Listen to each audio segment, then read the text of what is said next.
الذي خلق الموت والحياة ليبلوكم أيكم أحسن عملا وهو العزيز الغفور۔ ایک نوجوان ہمارا تبلیغی دوست گلاسگو میں رہتا تھا، وہ بیمار ہو کے ہاسپٹل گیا ہے، تو اس کی جو اٹینڈنٹ نرس تھی اس نے 3-4 دن کے بعد کہا کہ آپ مجھ سے شادی کریں گے؟ اس نے کہا میں مسلمان ہوں، تم کرسچن ہو؟ کہا میں مسلمان ہو جاؤں، اگر آپ شادی کرتے تو میں مسلمان ہوں۔ اس نے کہا تم کس وجہ سے مجھے یہ پیشکش کر رہے ہو؟ وہ کہنے کہ میں 3 دن سے تمہیں دیکھ رہی ہوں تو کہ تم نے ایک دفعہ بھی نظر اٹھا کے مجھے نہیں دیکھا، میں نرس ہوں، میری زندگی یہاں گزری ہے، میں نے کوئی نوجوان ایسا نہیں دیکھا جو لڑکی کو دیکھ کے نظر جھکا لیتا ہو، میں پہلی دفعہ اپنی زندگی میں کسی کو دیکھ رہی ہوں کہ جب اس کے سامنے میں آتی ہوں تو اس کی نظر جھک جاتی ہے، تو مجھے یقین ہو گیا تیرے اندر سچائی ہے۔ تو مسلمان ہو گئے۔ اس نے آگے کتنی بچیوں کو مسلمان کیا۔ پھر اشفاق احمد صاحب مرحوم تھے، یہ ڈرامہ رائٹر، ان سے اچھی سلام دعا تھی میری، تو ایک دن مجھ سے کہنے لگے کہ میں تبلیغ کے کام سے متاثر ہوا ہوں انگلینڈ جا کر، پاکستان میں نہیں، انگلینڈ جا کر، تو میں ایڈنبرا میں پارک میں بیٹھا تھا، میری بیوی میرے ساتھ بیٹھی تھی، تو ایک جماعت آئی، انہوں نے آ کر اذان دی مغرب کی اور نماز پڑھی۔ نماز کے بعد 13-14 لڑکیاں بھاگ کے آگے آئیں ان سے بات کرنے کے لیے، تو میں نے بیوی سے کہا آؤ سنو یہ کیا کہنے کہتے ہیں، تو کہا ہم دونوں بھی پہنچے، تو جس نے جماعت کرائی تھی اس کو ایک لڑکی آگے بڑھ کے کہتی آپ کو انگلش آتی؟ کہی آتی ہے۔ کہ آپ نے کیا کیا ہے؟ کہ جی ہم نے اپنی عبادت کی۔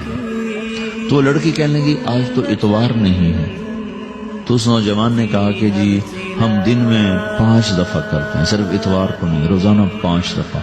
وہ لڑکی کہنے لگی یہ تو بہت زیادہ ہے، آپ اس کو کیسے نبھاتے ہیں؟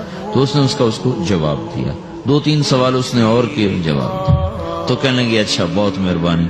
اس نے اسے ہاتھ بڑھایا آگے ملانے کے لیے تو وہ نوجوان کہنے لگا میں آپ سے معافی چاہتا ہوں، میں آپ کو ہاتھ نہیں ملا سکتا۔ تو اس لڑکی نے کہا کیوں؟ کہ یہ ہاتھ میری بیوی کی امانت ہے اور کسی کو نہیں لگ سکتا۔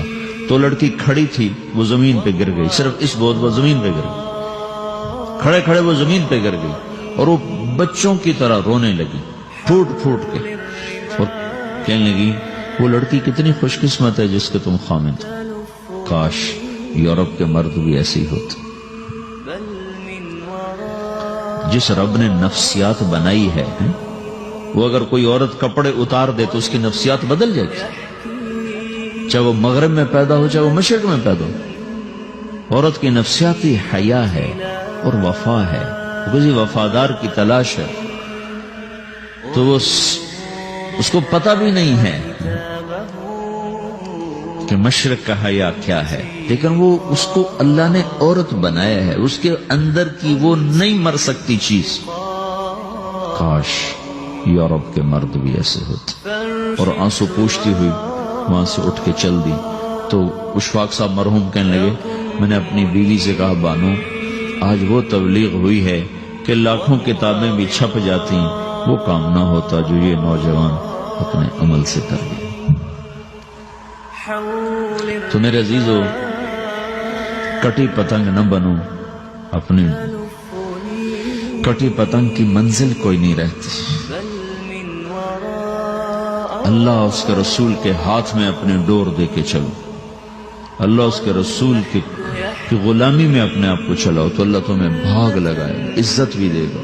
اپنی منمانی میں کوئی راحت نہیں، اللہ کی قسم کوئی راحت نہیں۔ 6 بر اعظم پھر کے تمہیں بتا رہا ہوں کہ جو اپنی ترتیبوں پر چلنے والوں کے دکھ آپ لوگ اندازہ نہیں لگا سکتے۔ چلنا ہے تو اللہ اس کے رسول کی زندگی کو اپنا کے چلو، اللہ تمہاری دنیا بھی سکھ والی بنائے گا، آخرت بھی سکھ چین والی بنائے گا۔ لیکن یہ سیکھنا پڑے گا، سیکھنا پڑے گا۔ تبلیغ اس کو سیکھنے کی محنت ہے اور اس کو آگے پہنچانے کی محنت ہے۔ تو یہ عمر ہے، اس وقت ساری دنیا اسلام کے لیے تیار ہے، چونکہ نظریاتی طور پر دنیا شکست کھا چکی، کسی کے پاس کچھ نہیں۔